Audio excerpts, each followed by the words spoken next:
रतिया के अखिया में नींद नैया बोई छै रे छतिया के भीतरी में दिलवा का नहीं छती। रतिया के अखिया में नींद नैया बोई छै रे छतिया के भीतरी में दिलवा का नहीं छती।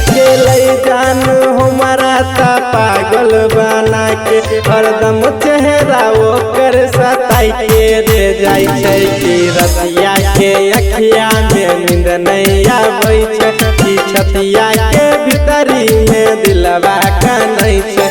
ले जान हमारा ता पागल बना के हरदम चेहरा ओकर सताई के रे जाई छै कि रतिया के अखिया में नींद नैया बोई छै रे छतिया के भीतरी में दिलवा का नहीं छै।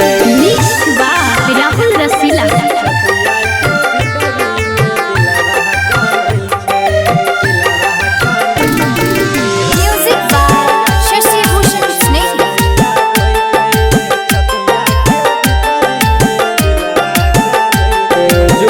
के मोहब्बत करे छै दुनिया सारी से प्यार में वकरा बनलिए भिखारी।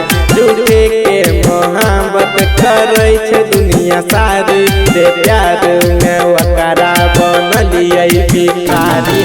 जानो से ज्यादा चाहरी है जेकरा पल भर में तोर लगता जाबल सपना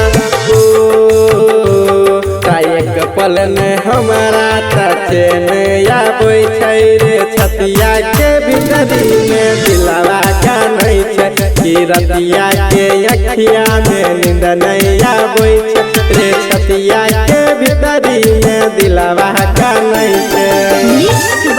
राहुल रसीला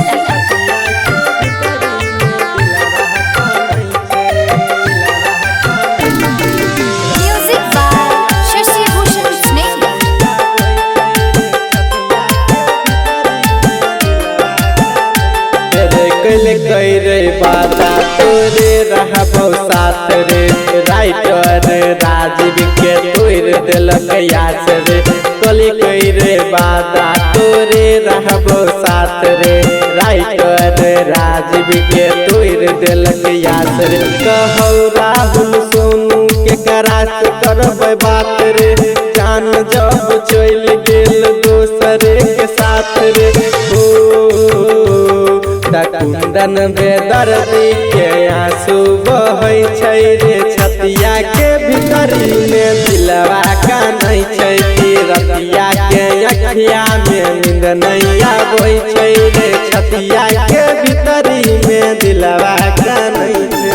RMS रिकॉर्डिंग स्टूडियो अलौली बाजार।